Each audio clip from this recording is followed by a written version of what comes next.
जय हिंद दोस्तों, आप सभी का आपके अपने YouTube चैनल एग्जाम एक्सप्रेस में स्वागत है। दोस्तों, आज भारत के भूगोल में हम भारत की कृषि के बारे में पढ़ेंगे। आज हम पढ़ेंगे जीके के महत्वपूर्ण तथ्यों को पढ़ेंगे हम, जो हर बार किसी न किसी एग्जाम में आपसे पूछे जाते हैं। तो आइए देखते हैं भारत की कृषि पर जीके की एक दृष्टि। जी हाँ दोस्तों, आइए देखते हैं महत्वपूर्ण फैक्टों को, जो हर किसी न किसी एग्जाम में आपसे पूछे जाते हैं। तो वीडियो पर बने रहें। आइए देखते हैं निम्न फैक्टों को। तो भारत की कृषि जीके की दृष्टि से आइए देखते हैं। पहला फैक्ट है, भारत आर्थिक व्यवस्था कृषि प्रधान है। मतलब भारतीय अर्थव्यवस्था कृषि प्रधान है। भारत की अर्थव्यवस्था कृषि प्रधान है। दूसरा फैक्ट है हमारा, भारतीय कृषि आजीविका का मुख्य साधन है। यानी भारतीय कृषि भारत की आजीविका का मुख्य साधन है। इसके बाद हम पढ़ेंगे, देश की 52.1% जनसंख्या प्रत्यक्ष रूप से कृषि पर निर्भर है। जी हाँ दोस्तों, देश की 52.1% जनसंख्या मुख्य रूप से किस पर निर्भर है? कृषि पर निर्भर है। इसके अतिरिक्त बहुत से लोग कृषि व पशुजन्य पदार्थों का व्यापार कर अपनी आजीविका कमाते हैं। जी हाँ दोस्तों, इसके अतिरिक्त बहुत से लोग कृषि व पशुजन्य पदार्थों का व्यापार कर अपनी आजीविका कमाते हैं। यानी पशुओं द्वारा दूधों को बेचना, पशुओं के मलमूत्र के द्वारा कंपोस्ट खाद तैयार करना आदि को तैयार करके वो उसका व्यापार करते हैं तथा उससे पैसा अर्जित करते हैं।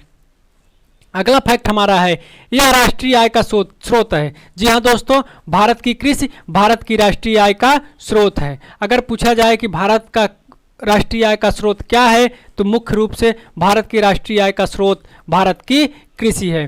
कृषि द्वारा सरकार को प्रतिवर्ष बड़ी मात्रा में राजस्व की प्राप्ति होती है। यानी हमारी जीडीपी सबसे ज़्यादा कृषि द्वारा प्राप्त होती है।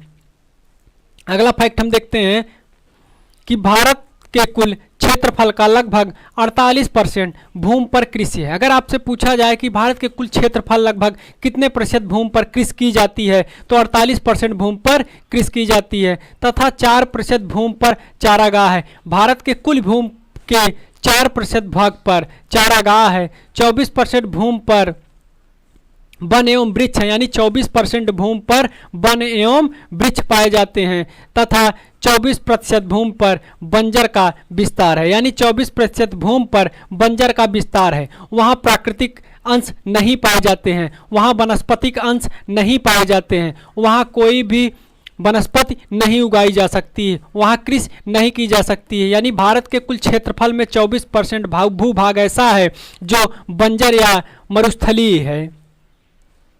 आपसे कहीं से भी इसमें प्रश्न पूछे तो आप बड़े आराम से कि भारत कुल क्षेत्रफल कितने प्रतिशत भूमि पर कृषि की जाती है, तो 48% भूमि पर कृषि की जाती है। कितने प्रतिशत भूमि पर चारागाह है, तो 4% भूमि पर चारागाह है। कितने प्रतिशत भूमि पर वन एवं वृक्ष पाए जाते हैं, तो 24% भूमि पर वन एवं वृक्ष पाए जाते हैं। वन सबसे ज़्यादा किस राज्य में पाए जाते हैं, तो वन सबसे ज़्यादा मध्य प्रदेश राज्य में पाए जाते हैं। तथा 24% भूमि पर क्या है, तो 24% भूमि पर बंजर का विस्तार है। 24 बंजर का विस्तार, भारत के कुल क्षेत्रफल में बंजर या मरुस्थलीय भूमि का कुल विस्तार कितना है, तो 24% भूमि पर बंजर या मरुस्थलीय भाग का विस्तार है। नेक्स्ट फैक्ट हम जानते हैं, गेहूं के उत्पादन में उत्तर प्रदेश का प्रथम स्थान है। यानी गेहूं के उत्पादन में अगर पूछे कि भारत की दृष्टि से कौन सा राज्य का प्रथम स्थान है, तो उत्तर प्रदेश का प्रथम स्थान है। जबकि प्रति हेक्टेयर उत्पादन में पंजाब का प्रथम स्थान है। यानी प्रति हेक्टेयर की दर से पूछे तो पंजाब का प्रथम स्थान है। यदि प्रथम स्थान पूछे तो उत्तर प्रदेश गेहूं के उत्पादन में प्रथम राज्य है तथा प्रति हेक्टेयर उत्पादन में पंजाब प्रथम राज्य है। अगला फैक्ट जानते हैं, हरित क्रांति का सर्वाधिक प्रभाव गेहूं और चावल की कृषि पर पड़ा है। यानी हरित क्रांति का सर्वाधिक प्रभाव किन किन फसलों पर पड़ा है, किन किन कृषियों पर पड़ा है, तो गेहूं और चावल पर सर्वाधिक इसका प्रभाव रहा है। भारत में हरित क्रांति का श्रेय डॉक्टर एम.एस. स्वामीनाथन को जाता है। अगर आपसे पूछे कि भारत में हरित क्रांति का श्रेय किसको जाता है, तो डॉक्टर एम.एस. स्वामीनाथन को जाता है। हरित क्रांति की शुरुआत 1966 से 67 में हुई। यानी हरित क्रांति की शुरुआत कब हुई भारत में? 1966 से 67 में हुई। भारत में हरित क्रांति के जनक किसे कहा जाता है, तो डॉक्टर एम.एस. स्वामीनाथन को कहा जाता है। जी हाँ दोस्तों, पूरे जोश के साथ बने रहिए वीडियो के लास्ट तक। देखते हैं बहुत पूरे वीडियो में चित्रात्मक ढंग से पूरा वीडियो पूरा फैक्ट को पढ़ाया गया है। बने रहे वीडियो पर, लास्ट तक वीडियो को जरूर देखें। अगला फैक्ट है हमारा, आम, केला, नींबू, काजू, नारियल, काली मिर्च, अदरक, हल्दी के उत्पादन में भारत का विश्व में प्रथम स्थान है। यानी पूछे कि आम, केला, नींबू, काजू, नारियल, काली मिर्च, अदरक, हल्दी के उत्पादन में विश्व में भारत का कौन सा स्थान है, तो भारत का विश्व में प्रथम स्थान है। अगला फैक्ट हम जानते हैं, फलों के उत्पादन में भारत का स्थान विश्व में प्रथम और सब्जियों में दूसरा है। यानी आपसे पूछे कि फलों के उत्पादन में भारत का स्थान विश्व में कौन सा स्थान है, तो फलों के उत्पादन में भारत का विश्व में प्रथम स्थान है और सब्जियों में दूसरा स्थान है। सब्जियों के उत्पादन में भारत का विश्व में कौन सा स्थान पूछा जाए तो विश्व में दूसरा स्थान है। जी हाँ दोस्तों, बने रहे चैनल को जरूर सब्सक्राइब करें तथा वीडियो अच्छी लगी तो लाइक, कमेंट और शेयर जरूर करें। आइए हम दूसरा पढ़ते हैं कि केसर का उत्पादन राज्य जम्मू कश्मीर है। यानी केसर का एकमात्र उत्पादक राज्य जम्मू कश्मीर है। आपसे पूछा जाए कि केसर का भारत में केसर का उत्पादक राज्य कौन सा है, तो केसर का एकमात्र उत्पादक राज्य जम्मू कश्मीर है। इसके अलावा भारत में कहीं केसर की खेती कृषि नहीं की जाती है। अगला फैक्ट हम जानते हैं कि कर्नाटक में सबसे अधिक रेशम पैदा होता है। अगर आपसे पूछा जाए कि कर्नाटक में सबसे अधिक क्या पैदा होता है, तो सबसे अधिक रेशम पैदा होती है कर्नाटक में। यदि पूछी जाए कि रेशम सर्वाधिक कहाँ उत्पादित की जाती है, तो रेशम सर्वाधिक कर्नाटक में उत्पादित की जाती है। आइए अगला फैक्ट हम जानते हैं, प्राकृतिक रबड़ के उत्पादन में केरल अग्रणी राज्य है। अगर आपसे पूछा जाए भारत की दृष्टि से कि प्राकृतिक रबड़ के उत्पादन में कौन सा राज्य अग्रणी है, तो केरल आपका अग्रणी राज्य है और भारत का विश्व में चौथा स्थान है। अगर प्राकृतिक रबड़ के उत्पादन में भारत का विश्व में कौन सा स्थान पूछा जाए तो भारत का विश्व में चौथा स्थान है। आइए हम अगला फैक्ट देखते हैं, नासिक अंगूर के लिए तथा कुर्ग कॉफी के उत्पादन के लिए प्रसिद्ध है। अगर आपसे पूछा जाए कि महाराष्ट्र का नासिक जिला किस किस के लिए प्रसिद्ध है, तो अंगूर की खेती के लिए तथा कुर्ग की कॉफी के लिए। नासिक में कुर्ग की कॉफी के उत्पादन में के लिए प्रसिद्ध है। यह नीलगिरी की पहाड़ियों में कुर्ग कॉफी उत्पादित की जाती है नासिक में। अगर आपसे पूछे कि नासिक में कुर्ग की कॉफी किन पहाड़ियों में पाई जाती है, किन पहाड़ियों में इसकी खेती की जाती है, तो यह नीलगिरी की पहाड़ियों में। अगला फैक्ट हम जानते हैं, जी हाँ दोस्तों, राष्ट्रीय फल अनुसंधान केंद्र नागपुर में स्थित है। अगर आपसे पूछे कि राष्ट्रीय फल अनुसंधान केंद्र कहाँ स्थित है, तो राष्ट्रीय फल अनुसंधान केंद्र नागपुर में स्थित है। बने रहे वीडियो के साथ, पूरे जोश के साथ देखते हैं। सर्वाधिक तंबाकू उत्पादन करने वाला राज्य आंध्र प्रदेश व तमिलनाडु है। अगर आपसे पूछे कि सर्वाधिक तंबाकू उत्पादन करने वाला राज्य कौन कौन सा है, तो सर्वाधिक तंबाकू उत्पादन करने वाला राज्य आपका आंध्र प्रदेश एवं तमिलनाडु है। आइए अगला देखते हैं, फसलों का उत्पादन। जी हाँ दोस्तों, फसलों का उत्पादन देखते हैं हम। भारत में सर्वत्र एक जलवायु नहीं पाई जाती है। यानी भारत में सर्वत्र एक सी जलवायु नहीं पाई जाती है, कहीं सम है तो कहीं विषम जलवायु पाई जाती है।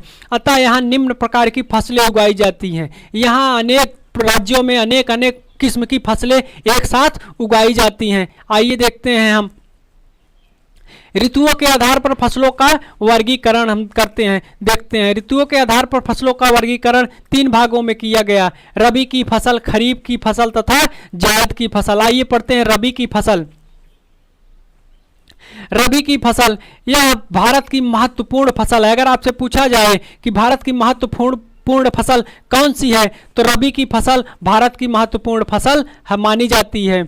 यह फसल अक्टूबर नवंबर में बोई जाती है तथा मार्च अप्रैल में काटी जाती है। यह फसल अक्टूबर नवंबर यानी जाड़े के महीने ऋतु में बोई जाती है तथा मार्च अप्रैल यानी ग्रीष्मकालीन के आरंभ में, गर्मी के आरंभ में ही काट ली जाती है। इसकी मुख्य फसल है गेहूं, चना, जौ, मटर, सरसों, आलू आदि। यदि रबी की फसल में आपसे कहीं भी प्रश्न पूछे कि यह फसल कब बोई जाती है तथा कब काटी जाती है, तो यह फसल अक्टूबर नवंबर में बोई जाती है तथा मार्च अप्रैल में काटी जाती है। इसका मुख्य फसल आपसे पूछे किसी भी एग्जाम में, तो इसकी मुख्य फसल है गेहूं, चना, जौ, मटर, सरसों, आलू आदि। आइए हम खरीफ की फसल जानते हैं। खरीफ की फसल, यह फसल जून जुलाई में बोई जाती है और नवंबर दिसंबर में काट ली जाती है। अगर आपसे पूछे कि खरीफ की फसल किन किन महीनों में बोई जाती है तथा किन किन महीनों में काटी जाती है, तो खरीफ की फसल जून जुलाई में बोई जाती है और नवंबर दिसंबर में काट ली जाती है। इसके मुख्य फसल कौन कौन से हैं? इसके मुख्य फसल धान, गन्ना, तिलहन, ज्वार, बाजरा आदि हैं। अगर खरीफ की फसल की मुख्य फसलें पूछी जाएं तो धान, गन्ना, तिलहन, ज्वार, बाजरा आदि खरीफ की फसल हैं। आइए हम जायद की फसल पढ़ते हैं। जायद की फसल, यह फसल मई जून में बोई जाती है और जुलाई अगस्त में काट ली जाती है। जी हाँ दोस्तों, जायद की फसल मई जून में बोई जाती है और जुलाई अगस्त में काट ली जाती है। यह फसल सिंचाई के आधार पर फसल उत्पादित की जाती है, जिसमें जैसे मूंग, उड़द, खरबूजा, ककड़ी आदि इस जायद की फसलें हैं। अगर आपसे पूछे कि जायद की फसलें क्या क्या हैं, तो जायद की फसलें मूंग, उड़द, खरबूजा, ककड़ी आदि हैं। जायद की फसल कब बोई जाती है और कब काटी जाती है, तो जायद की फसल मई जून में बोई जाती है और जुलाई अगस्त में काट ली जाती है। आइए अगला हम नकदी फसल एवं व्यापारिक फसल के बारे में जानते हैं। सबसे पहले हम नकदी फसल जानते हैं। नकदी फसल क्या होता है? यह वह फसल है जो व्यापार के उद्देश्य से किसानों द्वारा उगाई जाती है। यह फसल व्यापार के उद्देश्य से किसानों द्वारा उगाई जाती है, यानी नकदी फसल को हम व्यापारिक फसलें भी कहते हैं। इस फसल में जैसे गन्ना, कपास, जूट, तंबाकू आदि उगाए जाते हैं तथा इनका क्रय विक्रय किया जाता है। ये कच्चे माल के रूप में इनका क्रय विक्रय होता है। आइए हम झूम खेती के बारे में थोड़ा जानते हैं। यह मुख्यतः पूर्वोत्तर राज्य में की जाती है। इसमें जंगलों को काट कर भूमि साफ की जाती है। भूमि की उर्वरता समाप्त हो जाने पर उसे छोड़कर कहीं और भूमि साफ कर ली जाती है तथा वहां कृषि की जाती है। जी हाँ दोस्तों, यह मुख्यतः पूर्वोत्तर राज्य में की जाती है। इसमें जंगलों को काटकर भूमि साफ की जाती है, यानी झूम खेती करने से हमारे वनों को, हमारे प्राकृतिक संपदा का विनाश होता है। जंगलों को जलाया जाता है, जंगलों को काटा जाता है तथा उन स्थानों पर कृषि की जाती है। इसे सीढ़ीदार खेती के नाम से भी जानते हैं। आइए हम अगला फैक्ट जानते हैं कि वरीयता के क्रम के आधार पर उत्पादन क्षेत्र। आइए हम जानते हैं भारत की प्रमुख फसलों के नाम और उनके उत्पादक राज्य के बारे में जानते हैं। हम सबसे पहले हम जानते हैं चावल के बारे में। चावल सबसे ज़्यादा पश्चिम बंगाल, उत्तर प्रदेश और आंध्र प्रदेश में उत्पादित किया जाता है, यानी चावल की कृषि सबसे ज़्यादा पश्चिम बंगाल, उत्तर प्रदेश और आंध्र प्रदेश में की जाती है। अगला हम गेहूं देखते हैं। गेहूं की कृषि सबसे ज़्यादा, गेहूं की पैदावार सबसे ज़्यादा उत्तर प्रदेश, पंजाब एवं मध्य प्रदेश में होती है। गेहूं की कृषि अगर पूछी जाए सब सर्वाधिक कहाँ होती है, कहाँ होती है, तो गेहूं की कृषि सर्वाधिक उत्तर प्रदेश, पंजाब और मध्य प्रदेश में होती है। अगला फैक्ट हम जानते हैं मक्का। मक्का सर्वाधिक कहाँ उत्पादित किया जाता है, तो मक्का सर्वाधिक आंध्र प्रदेश, कर्नाटक और महाराष्ट्र में उत्पादित किया जाता है। अगला हम जानते हैं मूंगफली।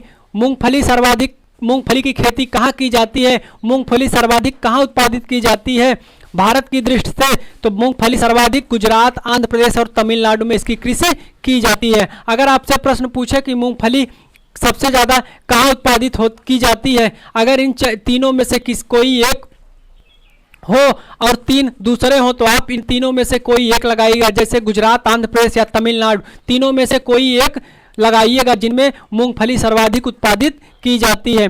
अगला फैक्ट हम जानते हैं सरसों।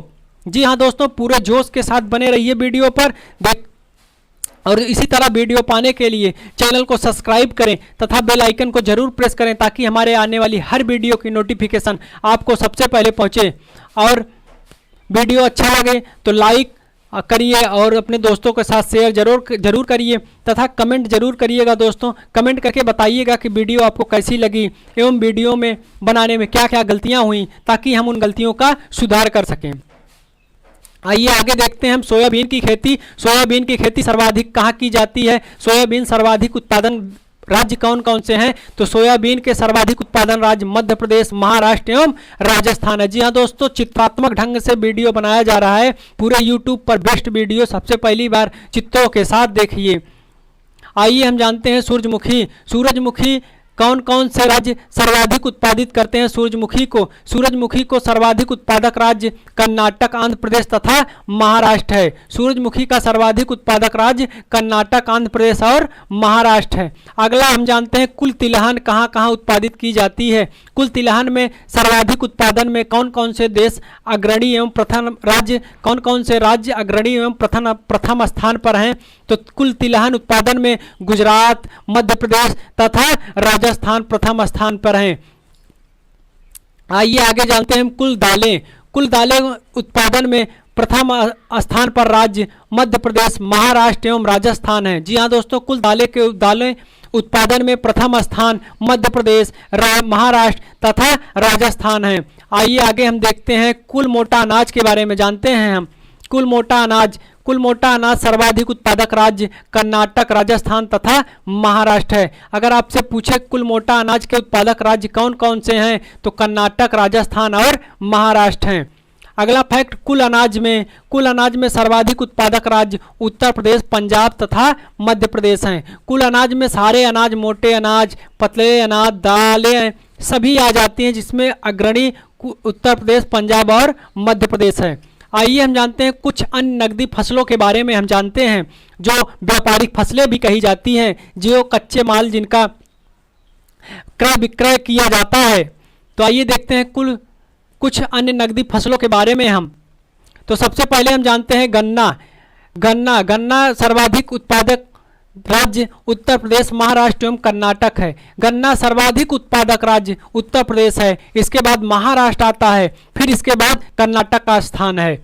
आइए हम कपास जानते हैं। कपास सर्वाधिक उत्पादक राज्य गुजरात, महाराष्ट्र, आंध्र प्रदेश है। कपास काली मिट्टी में होती है, कपास रेगुर मिट्टी में होती है। जी हाँ दोस्तों, कपास काली मिट्टी में होती है। कपास का सर्वाधिक कृषि गुजरात में, इसके बाद महाराष्ट्र और आंध्र प्रदेश में किया जाता है। अगला फैक्ट हम जानते हैं जूट की कृषि में अग्रणी राज्य आपके पश्चिम बंगाल, बिहार, असम है। जूट के उत्पादक में सर्वाधिक राज्य जूट के उत्पादन में सबसे अग्रणी राज्य जहां सर्वाधिक उत्पादन इनका होता है वो पश्चिम बंगाल, बिहार और असम में है।